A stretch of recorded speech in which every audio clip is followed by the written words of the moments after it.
আর এখন আমি নিচ দিয়ে নামবো। তো এখানে পা স্লিপ করলে কিন্তু একদম জলে গিয়ে পড়বে।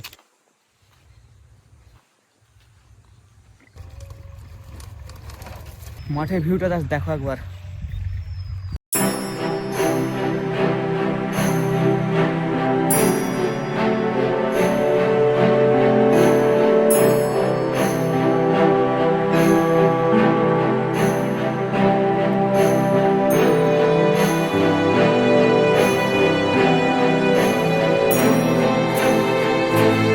WhatsApp guys, this is me Alahim and welcome to my new vlog. তো আবারও নতুন একটি ভ্লগে চলে এসেছি। তো আজকে আমি এসেছি একদম গ্রামীণ এলাকা, মানে একদম প্রায় মানে মেন রোড থেকে প্রায় 2-3 কিলোমিটার 5 কিলোমিটার মতো হবে। তো একদম নির্জন একটা ফাঁকা মাঠে চলে এসেছি। আর এখন শীতকাল, বুঝতেই পারছো, শীতকাল মানে কিন্তু সরিষা ক্ষেতের একটা মানে প্রভাব গ্রাম বাংলায় কিন্তু দেখা যায়। তো সেটাই তার চাক্ষুষ কিন্তু এখানে আমরা উদাহরণ দেখাতে পাচ্ছি। পুরো মাঠ, দুই সাইডে মাঠে কিন্তু সরিষা ক্ষেত। তো এই সরিষা ক্ষেতে কিছু আমরা সিনেমাটিক শ্যুট দেখাবো, আরও কিছু ভ্লগ টাইপের কিছু তোমাদের দেখানোর চেষ্টা করবো। তো সাথে থাকো, সঙ্গে থাকো, স্কিপ করবে না।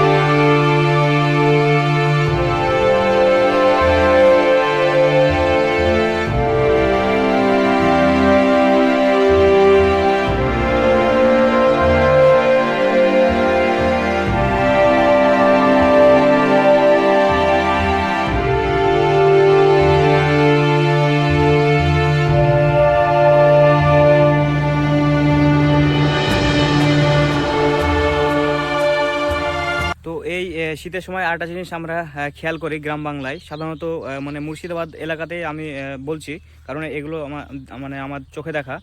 ওই মালদা আরও কয়েকটা ডিস্ট্রিক্ট থেকে তারা কিন্তু ওই লোকজন আসে এবং এই সরিষার সময় তারা কিন্তু ওই 100-150 মতো বাক্স তারা কিন্তু বাগানে রেখে দেয় এবং সেই বাক্সতে চিনি টিনি দেয়। এবং সেখান থেকে এই সরিষার সময় এই মৌমাছি তো আমরা দেখতে পাই এই শীতকালের সময়। তো এই মৌমাছি এই সরিষা থেকে কিন্তু রস সংগ্রহ করে এবং সেগুলো মধু হিসাবে সে বাক্সে যায় এবং সেখান থেকে কিন্তু সেই মধু কিন্তু বিভিন্ন জায়গায় পাঠানো হয়, রিফাইন করা হয়। তো এগুলো কিন্তু সাধারণত আমরা এই শীতের সময়তে কিন্তু দেখতে পাই এই গ্রাম বাংলা এলাকায়।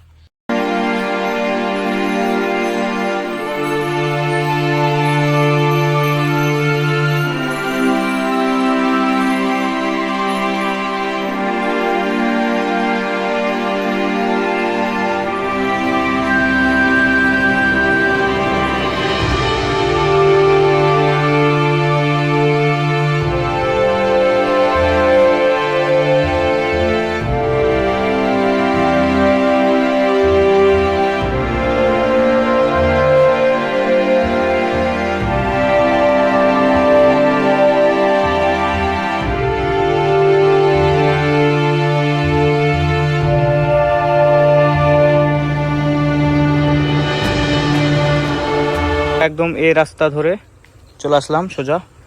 আর ডান পাশে দেখতে পাচ্ছি নদীর একটা ভিউ। আর এই রাস্তাটা চলে যাচ্ছে শিবনগর, ভোগরাজপুর, ওইদিকে। এদিক দিয়ে ডোমকলও যাওয়া হয়।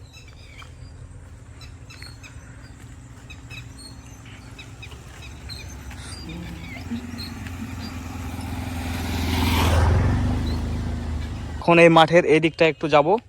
এখানে একটা ছোট পুকুর টাইপের আছে, ওখানে মাছ টাছ সব চাষ করা হয়। তারপরে এই দিকটায় নামবো। আমি এখানকার কিন্তু একটা সিনেমাটিক শট তোমাদের দেখাবো, শো দেখতে থাকো।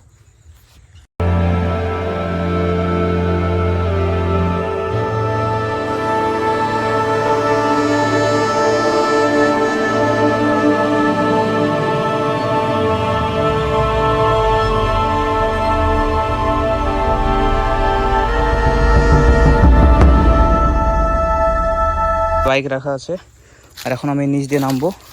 তো এখানে পা স্লিপ করলে কিন্তু একদম জলে গিয়ে পড়বে।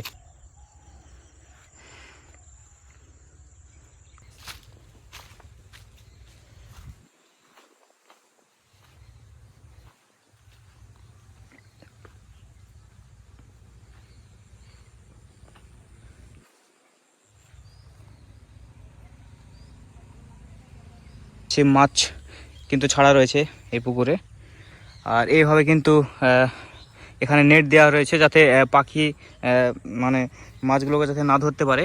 তো এরকম ব্যবস্থা কিন্তু মানে ছোটোখাটো যে পুকুরগুলো হয় গ্রাম বাংলায় সেগুলো কিন্তু ঠিক এইভাবেই কিন্তু উপরে নেট দিয়ে সেগুলো কিন্তু ঘেরা থাকে। দেখতে পাচ্ছি শুধু মাঠ আর মাঠ, এদিকে পুরো মাঠ, এদিকে কোনো গ্রাম নাই, পুরো মাঠ। আর মাঠে দিকে কিন্তু এরকম মেশিন টাইপের থাকে, এই মেশিনের মাধ্যমে কিন্তু এখানে পানি তুলে কিন্তু এই চাষের জমিগুলোতে কিন্তু হয়।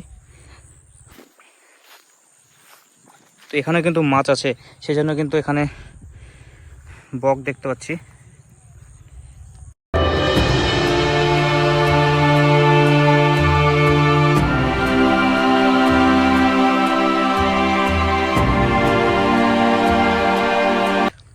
ফ্রেন্ডকে দেখতে পাচ্ছ ওখানে ভিডিও শ্যুট করাতে ব্যস্ত।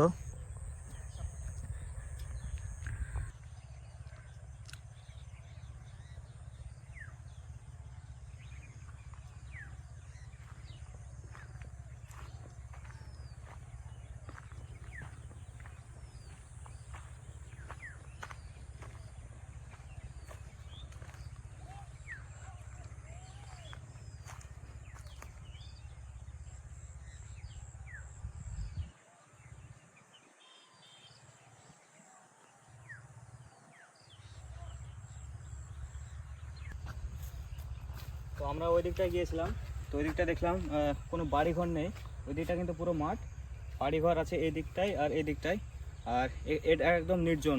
তো বেশ ভালো লাগলো বিকাল টাইম। তো আমরা এই দিকটায় ছিলাম, আর এখানে বাইক রেখে কিন্তু আমি আর আমার বন্ধু এই দিকটা যাচ্ছি। আর সত্যি কথা বলতে গেলে একদম পুরো একদম ফ্রেশ একটা মানে কুলিং একটা মানে বাতাস, একদম শুদ্ধ বাতাস। তো সেই বাতাস কিন্তু পাচ্ছি। এটা একমাত্র সাধারণত মাঠে না আসলে এই ফিলটা পাওয়া যাবে না।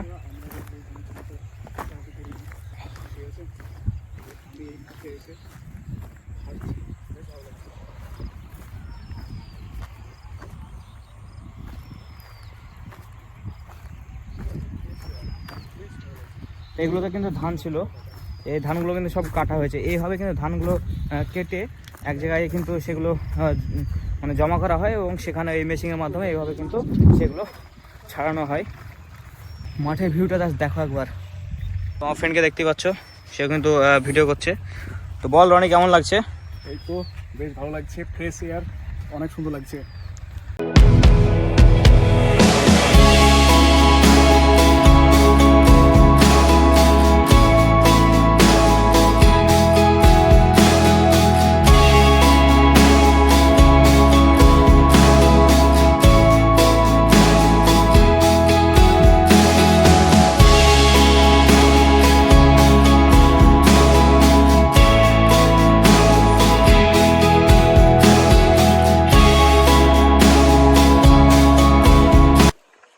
তো এগুলোতে কিন্তু আগে ধান ছিল, ধানের পর দেখছি এখন এগুলো সার দেওয়া হচ্ছে।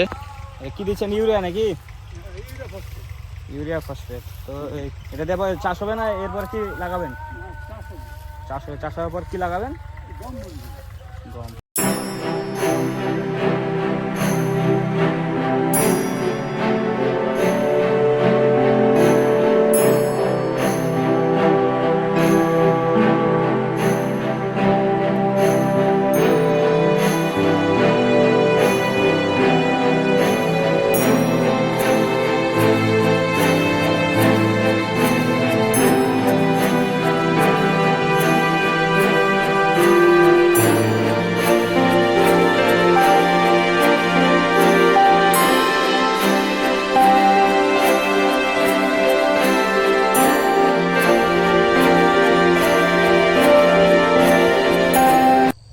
বন্ধুরা, আমি এই ভিডিওর মাধ্যমে গ্রাম বাংলার শীতকালে বিকালবেলার যে একটা মনোরম পরিবেশ সেগুলো কিন্তু আমি তুলে ধরার চেষ্টা করলাম।